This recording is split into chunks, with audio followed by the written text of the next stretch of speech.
Bismillahirrahmanirrahim. Assalamu alaikum students. How are you all? I hope you all are fine and well. Video link online class grade 4 subject science date 2nd January 2021.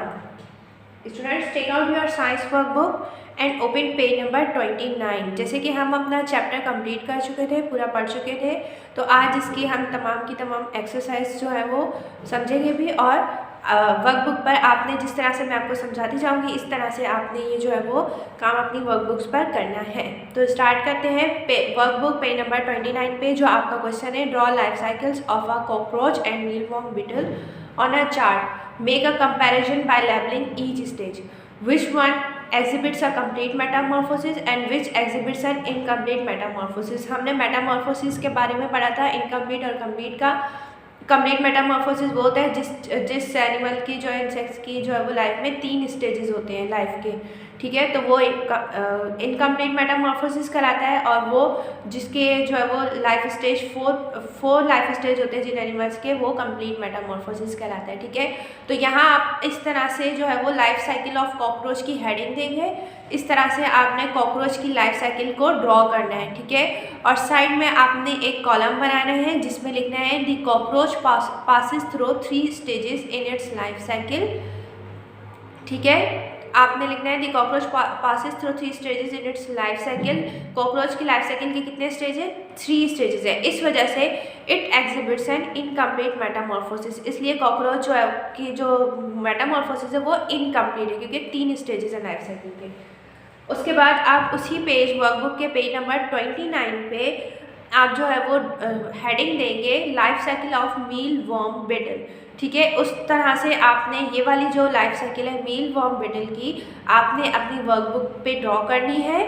Draw करने के साथ जो है वो आपने एक column में जो है वो देखें, इसकी एक स्टेज है एग, दूसरी लार्वा, तीसरी प्यूपा और 4th वन जो स्टेज है वो है एडल्ट। 4 स्टेजेस हैं मीलवॉर्म बीटल की लाइफ साइकिल के।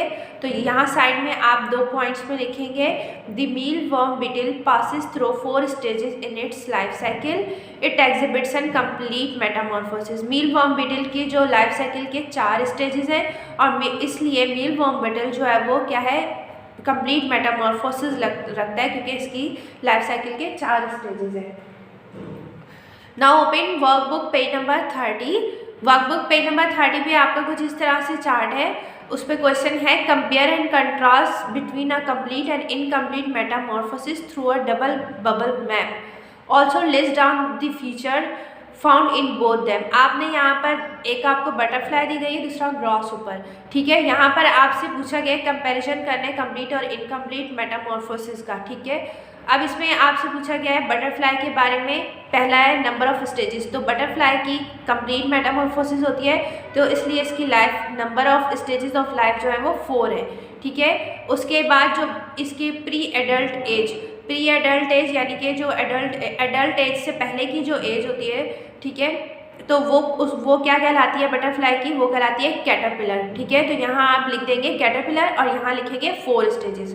अब दोनों की सिमिलैरिटीज जो है वो आप इन बीच वाले कॉलम्स में लिखेंगे। पहले कंपैरिजन पढ़ लेते हैं। Number of stages, grass hopper की लाइफ में कितने होते हैं? 3 स्टेजेस होते हैं क्योंकि ग्रास होपर की लाइफ जो है वो इनकम्प्लीट मेटामॉर्फोसिस है, इसलिए 3 स्टेजेस होते हैं। और इसकी प्री एडल्ट स्टेज जो एडल्ट से पहले की जो एज है, ठीक है, वो क्या कहलाती है? निम्फ, ग्रास होपर की, ठीक है। तो आप यहाँ इस ब्लॉक में लिख देंगे निम्फ। फिर ये जो सेंटर में बबल्स दिए गए हैं आपको इन दोनों की सिमिलैरिटीज लिखनी है कि ये दोनों क्या हैं, बटरफ्लाई और ग्रास होपर इंसेक्ट्स हैं, तो आप कॉलम में लिखेंगे इंसेक्ट्स। दूसरा लाइफ स्टार्ट एज, इनकी लाइफ किस तरह से शुरू होती है, ठीक है, आपने ये लिखना है इनकी लाइफ शुरू होती है एग से, ठीक है, एग बनता है और उसके बाद इनकी मजीद आगे लाइफ के स्टेजेस होते हैं। दूसरी बात क्या, दूसरे कॉलम में क्या है, last stage of life cycle in the form of, जो दोनों की लास्ट स्टेज होती है इनकी लाइफ साइकिल की, जो लास्ट स्टेज होती है बटरफ्लाई की और ग्रास ऊपर की, वो कहलाती है एडल्ट। एडल्ट के बाद इनकी लाइफ ख़त्म हो जाती है, ठीक है।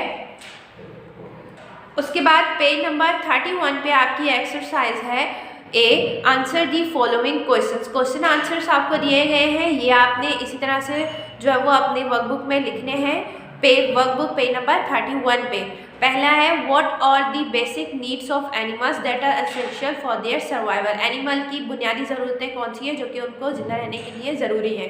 आंसर है food, air, water, light and shelter are the basic needs of animals that are essential for their survival. Food, air, water, light, shelter जो है वो एनिमल्स की बुनियादी ज़रूरतें हैं जो कि उनके ज़िंदा रहने के लिए बहुत ही ज़रूरी है। उसके बाद दूसरा क्वेश्चन है B, what would happen if there is no water on earth. अगर ज़मीन पर पानी ना हो तो क्या होता। आंसर है if there is no water on earth, अगर ज़मीन पर पानी नहीं हो, there will be no life, sea life would not exist, water cycle would not exist, the world will become warmer, food chain will destroy. इन वजूहात की वजह से कोई ज़िंदगी ज़मीन पर ना होती, ना इंसान, ना जानवर, ना पौधे, कोई ज़िंदगियाँ ना होती, कोई लाइफ अर्थ पे नहीं होती, समंदरों का पानी ना होता, वाटर साइकिल जो एक चलती है पूरी जिसके ज़रिए बारिश वगैरह होती है वो सब कुछ ना होता, और ज़मीन जो है पूरी दुनिया क्या होती, वार्मर होती, गर्म होती बहुत ही इंतहाई, और उसके अलावा फूड चेन जो हमें जिन प्रोसेस से गुजर कर हमें ग़िज़ा मिलती है वो भी तबाह हो जाती, डिस्ट्रॉय हो जाती। उसके बाद आपकी वर्कबुक के पेज नंबर 31 पर ही क्वेश्चन है सी, डिफ्रेंशिएट करना है आपने ग्रोथ एंड रिप्रोडक्शन। इस तरह से दो पॉइंट्स हैं, ये आपने ग्रोथ के पॉइंट्स हैं वो ग्रोथ के कॉलम में लिखते हैं और रिप्रोडक्शन के उसी कॉलम में। तो आइए डिफ्रेंशिएट करते हैं। Growth is an increase in the size of an organism. ये पहला पॉइंट है ग्रोथ का कि ऑर्गेनिज्म की जो साइज बढ़ता है जैसे प्लांट्स, एनिमल्स और ह्यूमन बींग्स का, तो उसको ग्रोथ कहते हैं। रिप्रोडक्शन क्या है?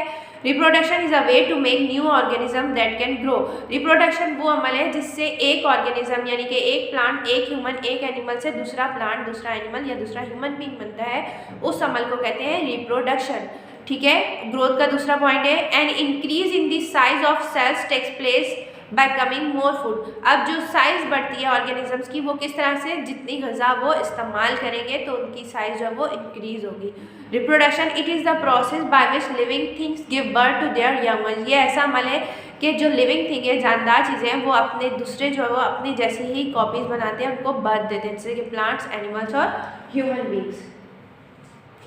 उसके बाद वर्कबुक की पेज नंबर 32 पे आपका कंपैरिजन डिफरेंशिएट है कंप्लीट मेटामॉर्फोसिस और इनकम्प्लीट मेटामॉर्फोसिस।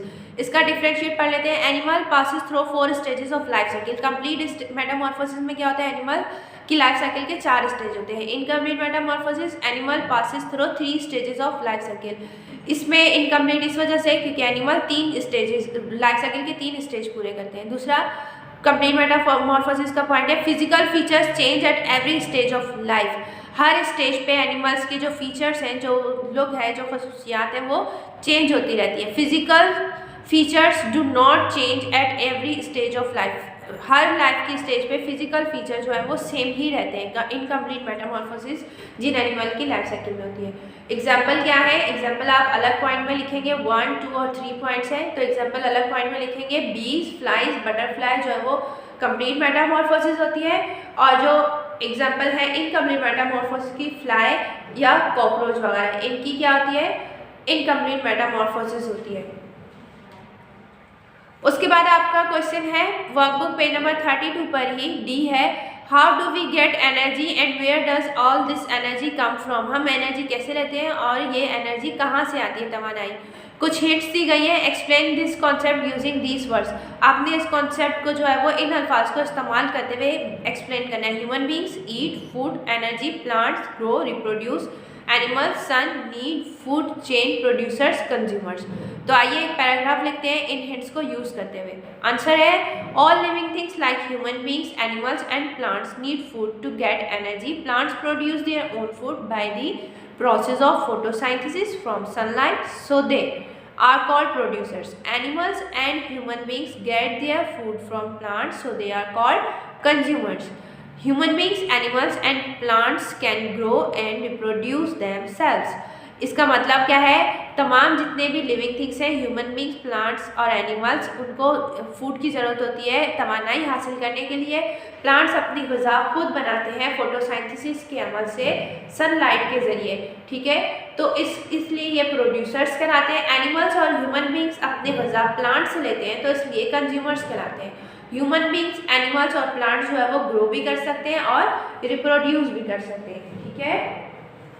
उसके बाद आपकी वर्कबुक के पेज नंबर 32 पर ही क्वेश्चन बी है, choose and right the correct option, ठीक है। आपने करेक्ट ऑप्शंस को सिलेक्ट करना है और लिखना है इन ब्लैंक्स में। तो ए पढ़ते हैं, the process by which living things produce their young ones is called regeneration, reproduction, respiration. आपने टिक करना है रिप्रोडक्शन में कि वो अमल जिसके जरिए एक लिविंग ऑर्गेनिजम्स अपने यंग्स बनाते हैं उनको, उस अमल को रिप्रोडक्शन कहा जाता है। बी है, a maggot has dash stages in its life cycle. Maggot की लाइफ साइकिल में कितने स्टेज होते हैं? आपके पास ऑप्शन है 4, 3, 5, तो 4 होते हैं, ठीक है। तो आपने यहाँ ब्लैंक में लिखना है 4।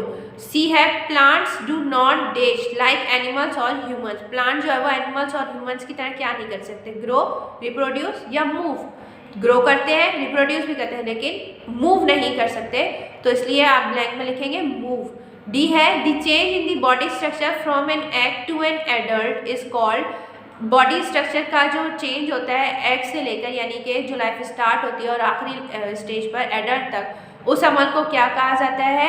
Metamorphosis, reproduction, respiration. तो आप टिक लगाएंगे मेटामॉर्फोसिस पे और ब्लैंक में मेटामॉर्फोसिस लिखेंगे। इसी तरह से आपने ये अपना तमाम काम अपनी वर्कबुक पर लिखना है, कंप्लीट करना है अच्छी और प्रॉपर हैंड राइटिंग में, and kindly submit your work assignment on Saturday 9 January 2021। Thank you, अल्लाह हाफिज़।